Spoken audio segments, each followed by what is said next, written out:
Welcome to the Investor Coaching Show. Here's your host, Paul Winkler. Okay, we're back here on the Investor Coaching Show. Paul Winkler along with Evan Barner. You probably saw this, I'm guessing, as much as you read the Wall Street Journal like I do. Joint bank accounts, the secret to a happy marriage. Oh, I missed that one. Did you really? Yeah, it's... I would agree with it. Well, it is so interesting because a lot of times I do see where people keep stuff separately, and it causes, and it has the ability to cause some strife. Yes. I'm not here to judge, but the research, no. I gotta, it's like, oh man. Evidence-based. Yeah, but it's, not only are couples who merge finances more satisfied with their relationship, but they're more likely to be on the same page about money issues, according to a study. Recent study suggests that couples with joint bank accounts tend to be more satisfied with marriage and think their relationship with their spouse is relatively good versus relatively bad. You know what I mean?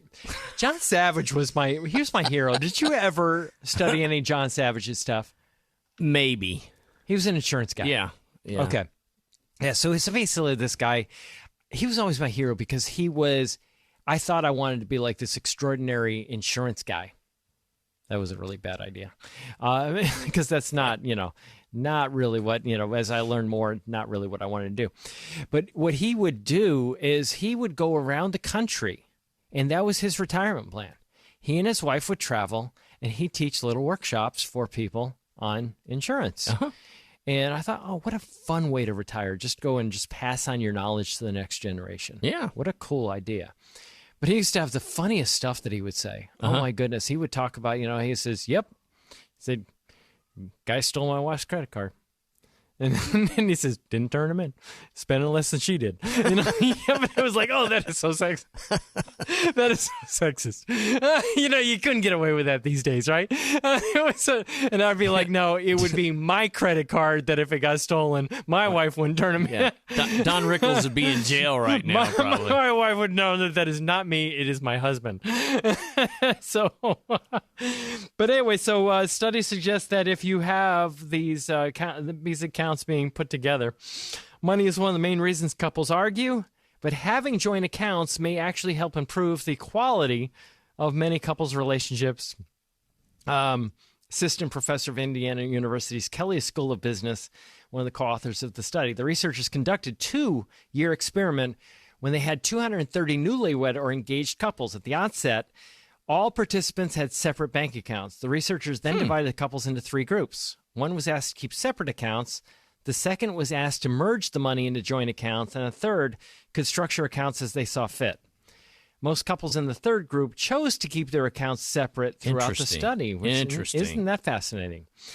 3 groups then participated in a series of surveys answering questions. And they looked at 3, 6, 9, 12, and 24 months later. Uh-huh. And they found that they were asking questions on a 5-point scale of truth statement.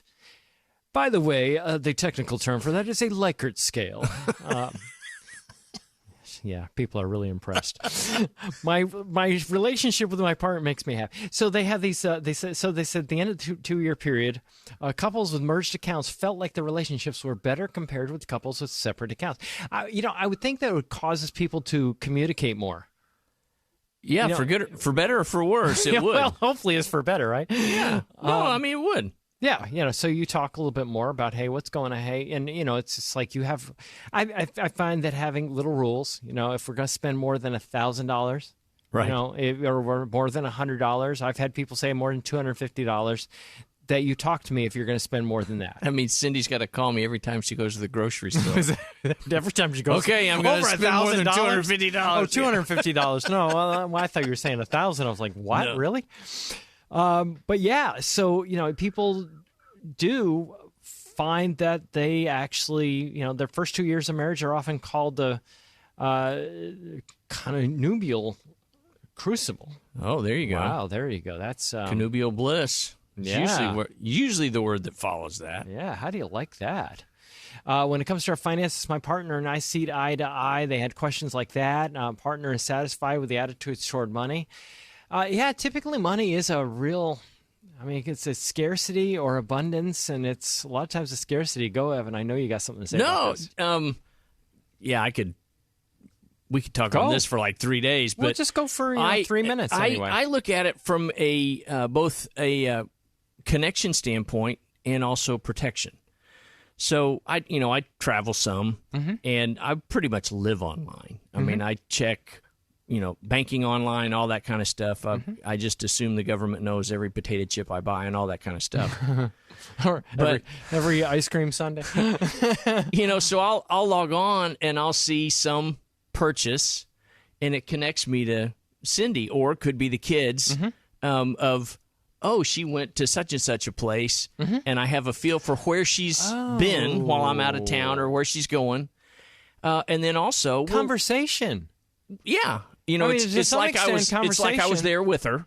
Well, that kind of thing. Yes, because somebody was talking about, watching some TV show, and then you go home and you have a conversation with somebody about what you learned, and makes you more interesting. The more you learn, the more you can share with other people, and it creates conversation. Yep, that's interesting. But you have, hey, what did you buy? What's going on? Or hey, I saw you were downtown Franklin, whatever the case may be.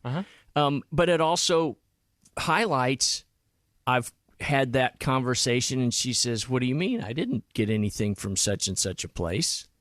And we've found out, there was a fraudulent charge. Yeah, wow. And so it really is interesting to have two sets of eyes on things just to monitor it. So true. I'll get things. Hey, did you buy this from such and such from my wife? Yeah, she'll do the same exact thing. Yeah, and one of the things that they pointed out here is it's likely that people with joint bank accounts had to be more transparent on how they spent money. Sure. And it made them feel more aligned financially and better about the quality of their relationship. So I would agree with all that. Go figure. Yeah, it might be something to that. So JR sent me something.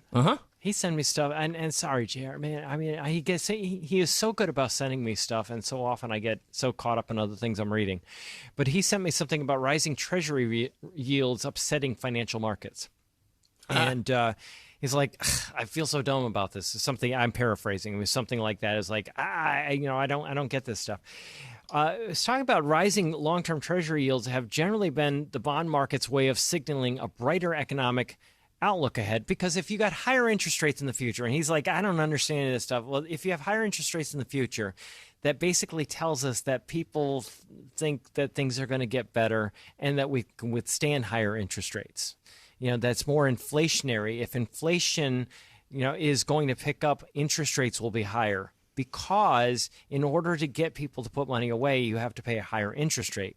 Nobody's going to put their money away and set it on the sideline if the interest rate's going to be only 1%, but the thing that they want to buy is going to be 10% higher in a few years. Yeah. So nobody wants to do that. So hence those things are actually very much related. If you have higher interest rates, that means that inflation in the future, that there's going to be some of that, which basically means that it's telling us that economic activity will be high enough that when you've got a lot of economic activity going on, you have to hire more people to make the products that are being demanded by the public. And therefore, when that happens, wages go up, and it's just a sign of better economic activity in the future. That's why those things are together. Now, it says that, however, this time around, it's a bit more going on. Yeah, can you think that there might be just a little bit more going on than normal? Wars and rumors of wars and all kinds of garbage going on overseas, not just rumors, but actual wars. Is part of it. Climbs in yields also in inflationary types of, increases in money supply and those types of things. However, this time around, more going on. The climb in yields also reflects investors' demand for more compensation to hold treasuries to maturity, given the uncertainties that could emerge over the life of those securities. So people are being forced, or they have to get paid more to hold stuff to maturity. So, you look at it with long-term bonds. People often talk about mortgages, and a bank issues a mortgage. And, the reality of the mortgage, they don't just sit on the thing. They securitize and they sell the stuff. They don't want to lock up their money for 30 years. No banks don't want to lock up their money, for that long typically. Dow Jones Industrial Average, they're talking about what it did year to date, what it's been doing to the stock market. And basically what's been happening with these treasuries, it's the credit of the U.S. government. It's really what's going on right now. Yeah. I mean, you remember when it went from AAA to AA? Well, there was almost no sign. There was no change almost No, there at the wasn't. time. Right. Yeah. But it was always the worry, and people go, Yeah. well, why would you ever have a government bond with a lowered credit rating? Well, the reason is because of political warring. Yeah. You know, if you have both sides so divided from each other and they can't even talk to each other, you know, if you say A, I'm going to tell you it's B, even though I really believe A. You know, that's blue. No, it's yellow. No, it's blue. Well, I believe it's blue too, but I'm going to say it's yellow because I just got to be different from you. Yeah, It's yeah. just absurd. But what happens is you're having this payment risk, you know, that you're concerned that maybe you're going to miss some interest payments, and that's why this happens. Now, it says the term premium or the premia is a phrase that matters a lot in the bond market, but it's fuzzy to quantify. It refers to the compensation that investors require for holding or for the risk of holding a treasury to maturity, and it's been negative for years, but it just turned positive. Now, you may look at that and go, what on earth did they just say right there? In English, what they're talking about right there is a positively sloped yield curve. They just couldn't give it to you in that simple of terms because you might understand the stupid article. But it's in other words, if I lend money to the government for 1 month, I will probably get a lower interest rate than if I lend it to them for 10 years. You know, so the interest rates typically there's a positive slope. But it's been a negative slope. And then it's just recently we're starting to see it go positive. Now, the reason that's really important is it kind of tells us a little bit about economic activity and what might be happening in the future. It's typically a more positive sign, you know, markets anyway, you know, who knows, but, you know, it's typically a sign that's a little bit more positive because it's more normal.